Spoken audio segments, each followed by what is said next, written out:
हरियाणा राज्यसभा चुनाव को लेकर सूबे की राजनीति में इस समय पारा चढ़ा हुआ है। राज्यसभा की 2 सीटों के लिए होने जा रहे चुनाव ने दोनों प्रमुख दलों बीजेपी और कांग्रेस में मंथन जारी है। अप्रैल में रामचंद्र जांगड़ा और किरण चौधरी का कार्यकाल खत्म हो रहा है, जिससे खाली हो रही इन सीटों पर 16 मार्च को वोटिंग होनी है। ये चुनाव केवल 2 सांसदों को चुनने का मामला भर नहीं, बल्कि चुनावों से पहले अपनी सांगठनिक एकजुटता और रणनीतिक कौशल दिखाने का लिटमस टेस्ट भी है। हरियाणा विधानसभा की मौजूदा स्थिति को देखें तो एक सीट जीतने के लिए 31 मतों की जरूरत है। बीजेपी गठबंधन की तरफ देखें तो बीजेपी के पास अपने 48 विधायक और 3 निर्दलियों का समर्थन है, यानी कुल संख्या 51। ये संख्या एक सीट सुरक्षित करने के लिए प्राप्त है, लेकिन दूसरी सीट के लिए उन्हें कम से कम 12 और वोटों की जरूरत होगी। हरियाणा में कौन कौन हो रहे रिटायर?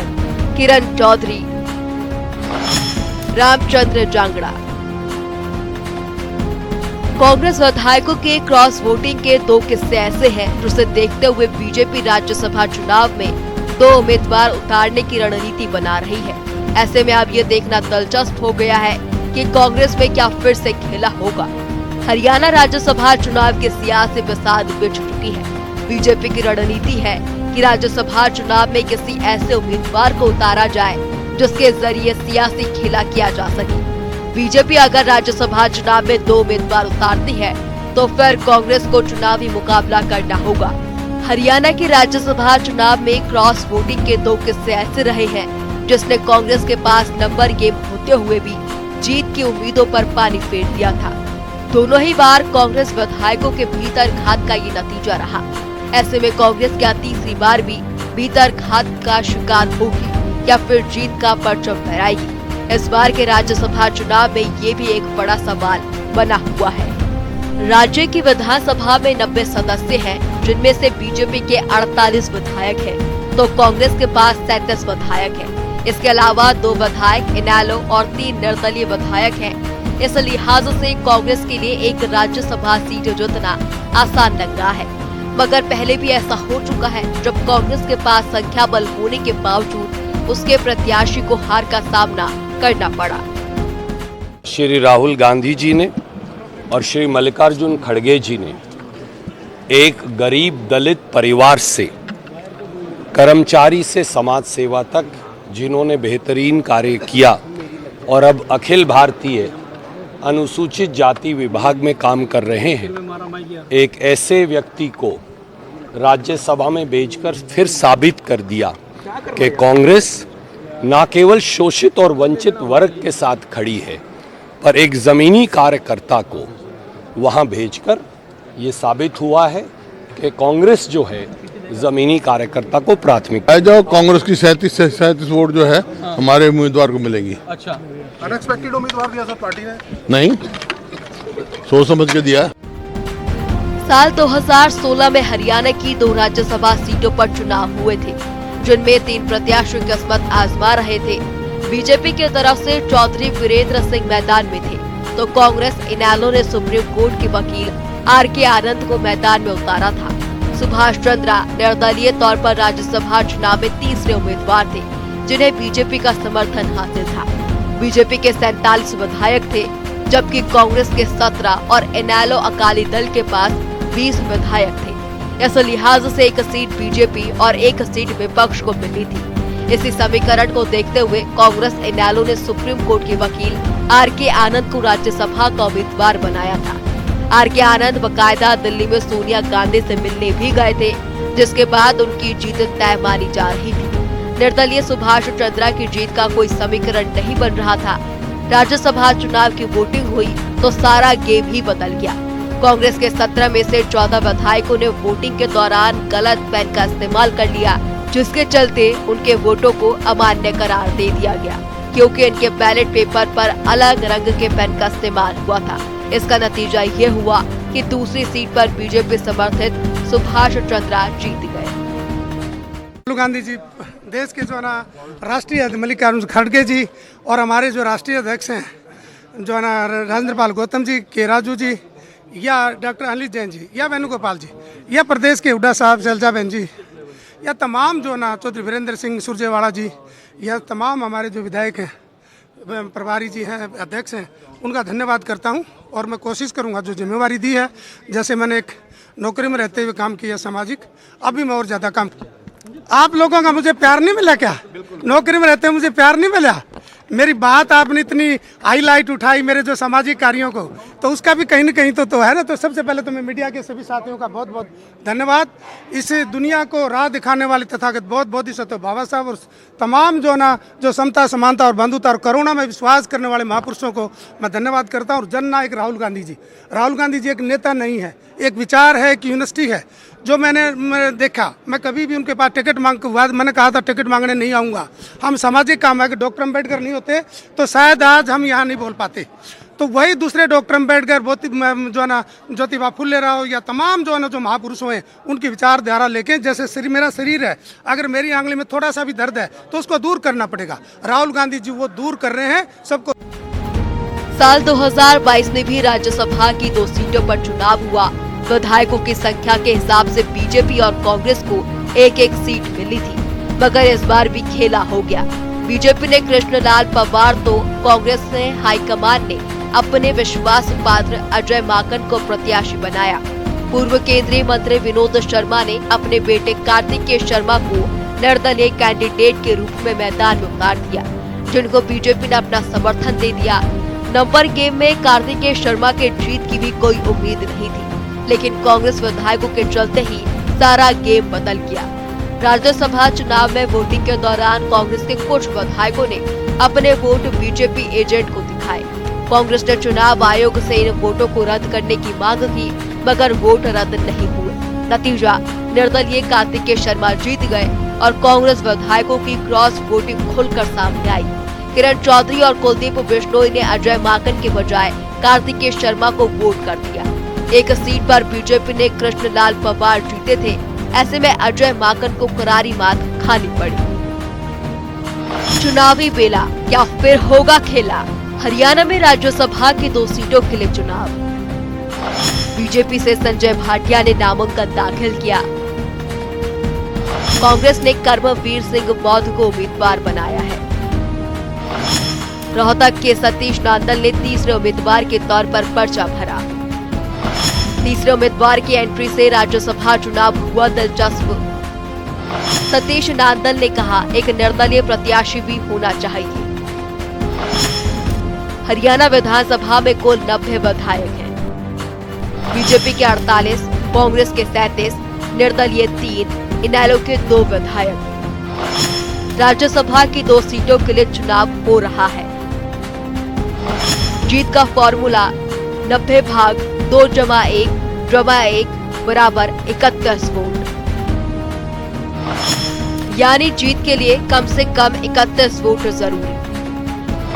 बीजेपी अपने 31 वोट देकर एक सीट आसानी से जीत सकती है।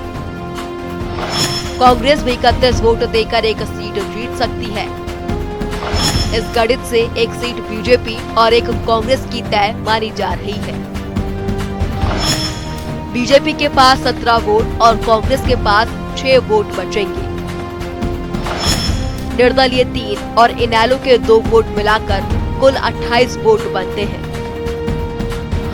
निर्दलीय उम्मीदवार को 17 बीजेपी, 3 निर्दलीय, 2 इनेलो विधायकों का समर्थन मिला, तब भी संख्या 22 पहुंचेगी।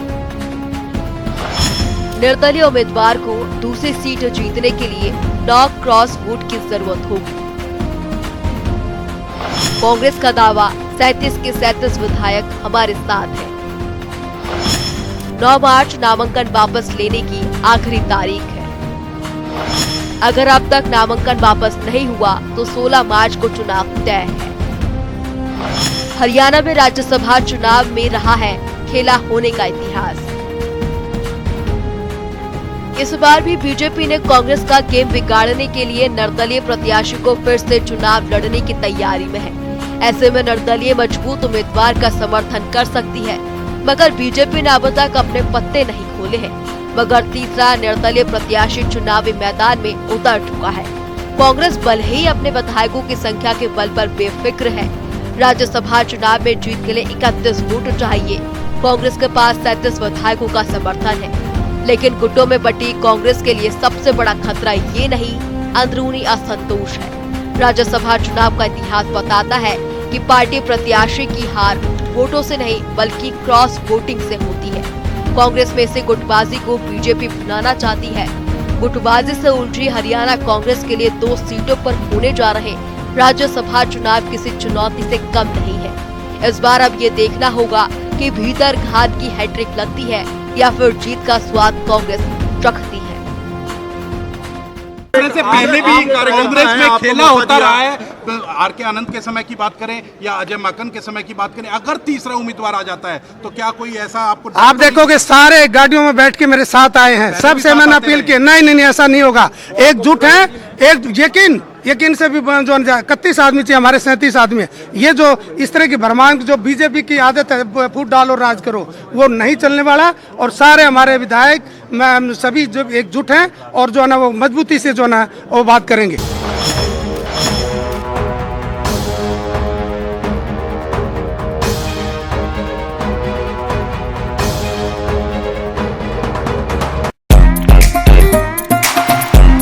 वर्षों का अनुभव लिए गुरुजी ठंडाई और शरबत की बात ही अलग है। गुरुजी ठंडाई और शरबत रिश्तों में मिठास लाए।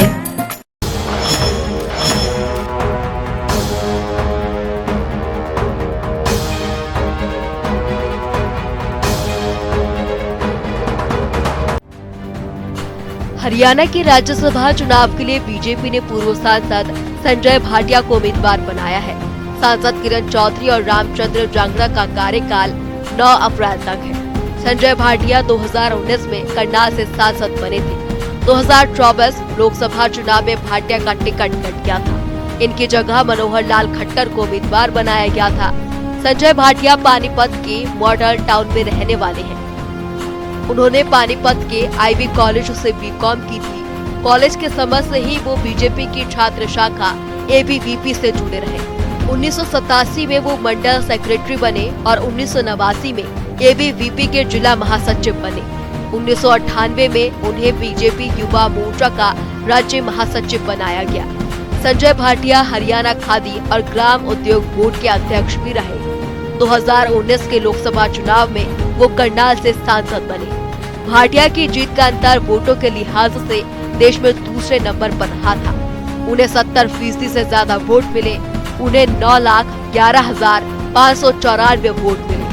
उन्होंने कुलदीप शर्मा को 6,56,142 वोटों से हराया।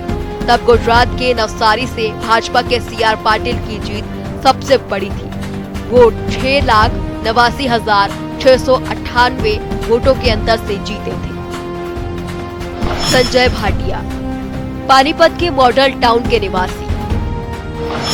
पानीपत के आईवी कॉलेज से बीकॉम की पढ़ाई। कॉलेज के समय से ही एबीवीपी से जुड़े। 1987 एबीवीपी मंडल सचिव बने। 1989 एबीवीपी जिला महासचिव बने। 1998 भाजपा युवा मोर्चा के प्रदेश महासचिव बने। संगठन में सक्रिय भूमिका के चलते पार्टी नेतृत्व के करीबी माने जाते हैं। 2015 से 2021 तक भाजपा प्रदेश महासचिव रहे। हरियाणा खादी और ग्राम उद्योग बोर्ड के अध्यक्ष भी रहे। 2019 में करनाल से भाजपा के टिकट पर सांसद बने। देश में दूसरी सबसे बड़ी जीत के अंतर से जीत दर्ज की।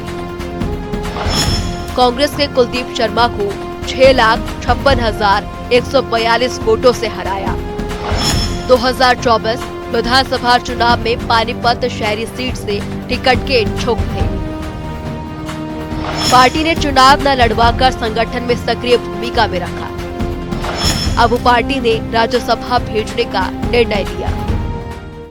बीजेपी के उम्मीदवार संजय भाटिया जी हमारे साथ हैं। सर, सबसे पहले बहुत बहुत शुभकामनाएं आपको। पार्टी नेतृत्व ने एक बार फिर से आपको राज्यसभा भेजने का फैसला किया है। सर, नॉमिनेशन दाखिल कर चुके हैं, क्या कहेंगे सर पार्टी ने जो आपको मौका दिया है? सर, मैं धन्यवाद करता हूं और उन्होंने मेरे पर विश्वास जताया और मुझे इतना बड़ा मौका दिया कि मैं हरियाणा की बात, हिंदुस्तान की सबसे बड़ी पंचायत और उसके उच्च सदन में वो रख सकूं, हरियाणा के हितों की बात, ये उन्होंने मुझे अवसर दिया।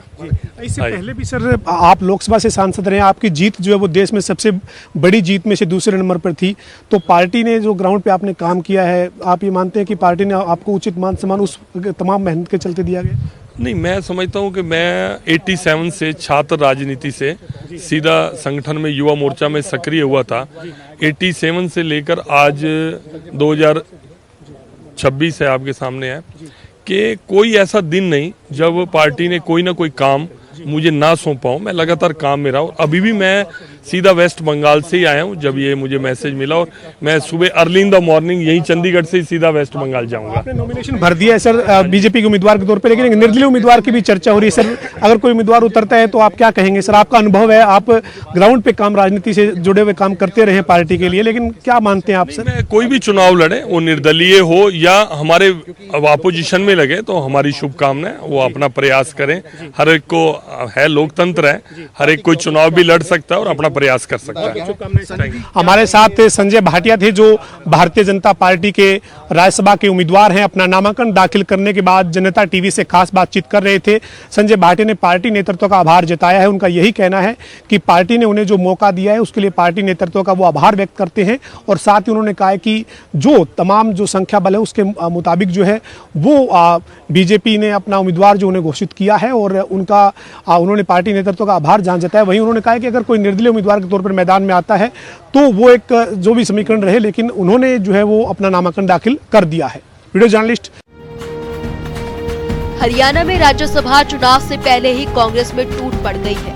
कांग्रेस हाईकमान ने एससी चेहरे कर्मवीर सिंह बौद्ध को राज्यसभा के लिए प्रत्याशी बनाया है। इसे लेकर हरियाणा कांग्रेस में नाराजगी खुलकर सामने आ गई है। कांग्रेस में ओबीसी मोर्चे ने इसको लेकर अनदेखी का आरोप लगाते हुए नाराजगी जाहिर की। ओबीसी कार्यकारी के प्रदेश अध्यक्ष तेलूराम जांगड़ा ने इसे मुद्दे पर अपने समर्थकों के साथ कांग्रेस पार्टी छोड़ दी है। जांगड़ा ने अपने त्याग पत्र प्रदेश अध्यक्ष और राष्ट्रीय अध्यक्ष को भेज दिया है। तेलूराम जांगड़ा का आरोप है कि राज्यसभा उम्मीदवारों की सूची में ओबीसी वर्ग को प्राथमिकता न दिए जाने से वो बेहद आहत है। इसी विरोध में उन्होंने पार्टी की प्राथमिकता सदस्यता और अपने पद से इस्तीफा दिया है।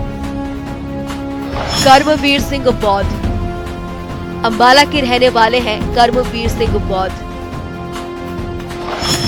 हिमाचल प्रदेश कांग्रेस एससी विभाग के हैं प्रभारी।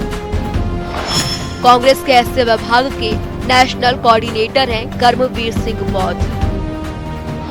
हरियाणा सिविल सचिवालय के सुपरिटेंडेंट पद से रिटायर्ड। करीब 5 साल पहले सचिवालय से सेवानिवृत्त हुए। कांग्रेस में किसी गुट से नहीं जुड़े, संतुलित चेहरा माने जाते हैं। कांग्रेस के संविधान बचाओ अभियान में सक्रिय भागीदारी रही। 2024 में मुलाना विधानसभा से टिकट के दावेदार रहे। हमारे साथ कर्मवीर सिंह बौद्ध जी हैं, जो कांग्रेस से राज्यसभा के उम्मीदवार। आपने नामांकन दाखिल किया है सर, क्या कहेंगे? नहीं, अच्छा है, सभी विधायकों ने मिलकर जो है ना 37 के 37 विधायकों ने मिलकर जो नामांकन किया। मैं धन्यवाद करता हूं पूरी कांग्रेस का, सेंट्रल कांग्रेस का और राज्य कांग्रेस सभी का धन्यवाद करता हूं कि मेरे जैसे एक शरीफ आदमी, गरीब आदमी को जो ना इतना बड़ा पद के लिए दिया गया। से या कांग्रेस के नेतृत्व से जो आपकी बात हुई होगी, या फिर बात नहीं हुई तो आपसे जो है वो फोन पे संपर्क हुआ होगा। पार्टी नेतृत्व ने जो एक आम व्यक्ति को इतना बड़ा जो है वो मौका दिया है, क्या कहेंगे सर? कांग्रेस की इस रणनीति को क्या कहेंगे, जो एक दलित समाज के एक चेहरे को, जो एक आम आदमी है, एक कर्मचारी यूनियन के नेता रहे हैं, उनको एक इतनी बड़ी जगह पर भेजने का फैसला किया? नायक राहुल गांधी जी समता, समानता और बंधुता पर काम करने वाले लोग हैं। सबको समान दृष्टि से देखने वाले हैं। जो गलतियां कुछ छोटी मोटी थी उनको बहुत ईमानदारी से दूर कर रहे हैं, और वो जो है ना सबको बहुत बड़े बड़े, जैसे अभी NUCI का अध्यक्ष है, 5 राज्यों के अध्यक्ष हैं, सभी राज्यों में कांग्रेस बराबर हो दे रही है। राहुल गांधी जी अब पूरे समाज को बराबर के अधिकार दे की बात करते हैं। हम उस बात से राष्ट्रीय कांग्रेस आदरणीय जननायक राहुल गांधी गांधी जी, मल्लिकार्जुन खड़गे जी, जो ना हमारे जो ना जनरल सेक्रेटरी जो वेणुगोपाल जी, हमारे राष्ट्रीय अध्यक्ष राजपाल गौतम जी और तमाम जो ना के राजू जी, डॉक्टर अनिल जैन जी, उड़ा साहब, शैलजा बहन जी, चौधरी वीरेंद्र सिंह, हमारे जो ना सुरजेवाला जी, हम ये तमाम सभी MLAs का धन्यवाद करते हैं। लेकिन करमवीर जी, तीसरे उम्मीदवार की चर्चा है मैदान में, अगर आपको कोई संकट खतरा नहीं महसूस करते आप? 37 आदमी हैं, ये तो बात सोचने की बात है ही नहीं, वो बात नहीं है। राज्यसभा जाना तय है आपका? आप लोगों की शुभकामनाएं, सभी MLAs की शुभकामनाएं। करमवीर सिंह थे हमारे साथ, खास बात कर रहे थे, कह रहे हैं कि 37 विधायकों का उनके साथ है, पार्टी का शीर्ष नेतृत्व और प्रदेश का जो नेतृत्व है पूरे तरीके से उनके साथ है, और उन्होंने कहा है कि कोई भी किसी भी तरीके का उन्हें कोई जो है वो खतरा नहीं है, क्योंकि 37 जो कांग्रेस के विधायक हैं वो उनके साथ थे। नामांकन दाखिल करवाने के दौरान तमाम विधायक जो हैं वो उनके साथ मौजूद रहे। ये करमवीर सिंह जो बात कर रहे थे उसमें उन्होंने कहा है। तो अब बहरहाल देखना यही है कि राज्यसभा के चुनाव की जो हरियाणा की तस्वीर है वो किस तरीके की बनती है। लेकिन करमवीर सिंह जो कांग्रेस के उम्मीदवार हैं उन्होंने अपना नामांकन दाखिल किया है, और साथ ही बीजेपी के उम्मीदवार संजय भाटिया ने भी अपना नामांकन भर दिया है। बहरहाल देखते हैं कि तीसरे उम्मीदवार की जो चर्चा है उसको लेकर किस तरीके की रणनीति सामने आती है। वीडियो जर्नलिस्ट विजेंद्र के साथ पवन सिंह, जनता टीवी, हरियाणा विधानसभा। हुड्डा के करीबी माने जाने वाले तेलूराम जांगड़ा ने दावा किया है कि यह असंतोष केवल उनका नहीं है, बल्कि हरियाणा के कई अन्य ओबीसी नेता भी इस फैसले से नाखुश हैं और पार्टी छोड़ने पर विचार कर रहे हैं। उन्होंने आरोप लगाया है कि कांग्रेस अब एक विशेष वर्ग की पार्टी बनकर रह गई है, जबकि ओबीसी समाज को लगातार नजरअंदाज किया जा रहा है। लोकसभा और उसके बाद विधानसभा चुनावों के दौरान भी ओबीसी वर्ग की उपेक्षा की गई, जिससे उन्हें गहरी निराशा हुई। जांगड़ा के अनुसार हरियाणा में ओबीसी और विश्वकर्मा समाज की आबादी लगभग 30% है। इसके बावजूद पार्टी संगठन में उन्हें उचित प्रतिनिधित्व नहीं मिला है। यहाँ तक कि जिला अध्यक्षों की नियुक्ति में भी इस वर्ग को पर्याप्त स्थान नहीं दिया गया। हरियाणा में राज्यसभा की 2 सीट पर चुनाव होना है और आज नामांकन का आखिरी दिन था। नामांकन के आखिरी दिन बीजेपी के उम्मीदवार संजय भाटिया ने नामांकन दाखिल किया है। इसके अलावा कांग्रेस के उम्मीदवार के तौर पर जो कांग्रेस के उम्मीदवार हैं, जो करमवीर सिंह बौद्ध हैं, उन्होंने अपना पर्चा भरा है।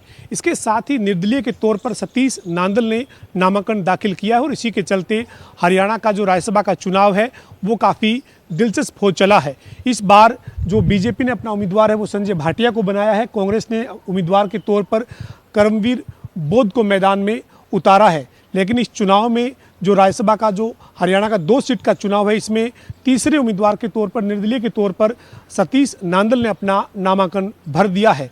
सतीश नांदल ने नामांकन दाखिल करने के बाद कहा है कि उनके पास 3 जो विधायक हैं, निर्दलीय विधायक, उनका समर्थन है, जिसमें देवेंद्र कादयान, सावित्री जिंदल और जो बहादुरगढ़ से निर्दलीय विधायक है राजेश जून, उनका उन्होंने समर्थन का दावा किया है। इसके साथ ही सतीश नांदल का ये कहना है कि वो सभी जो बाकी विधायक हैं उनके पास जाएंगे, वोट की अपील करेंगे। और ऐसे में देखना यही है कि इस बार जो राज्यसभा का चुनाव है उसकी क्या तस्वीर बनेगी, किस तरीके के समीकरण बनेंगे।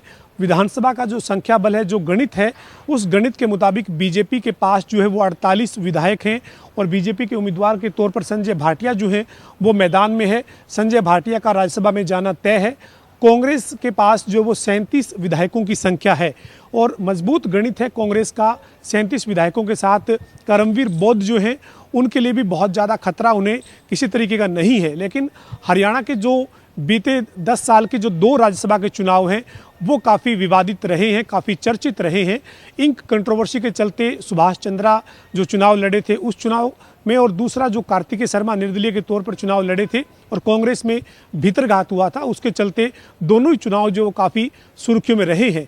इसी के चलते जो इस बार का चुनाव है, यानी जो हरियाणा में 2 सीट पर जो राज्यसभा का 2026 का ये चुनाव है, ये इसके चलते चर्चा में आज आ गया है, क्योंकि सतीश नांदल ने यहाँ पर बतौर निर्दलीय उम्मीदवार अपना नामांकन दाखिल कर दिया है। और नामांकन भरने के बाद उनका ये कहना है कि 16 मार्च को जब मतदान होगा उसके बाद जो है वो तस्वीर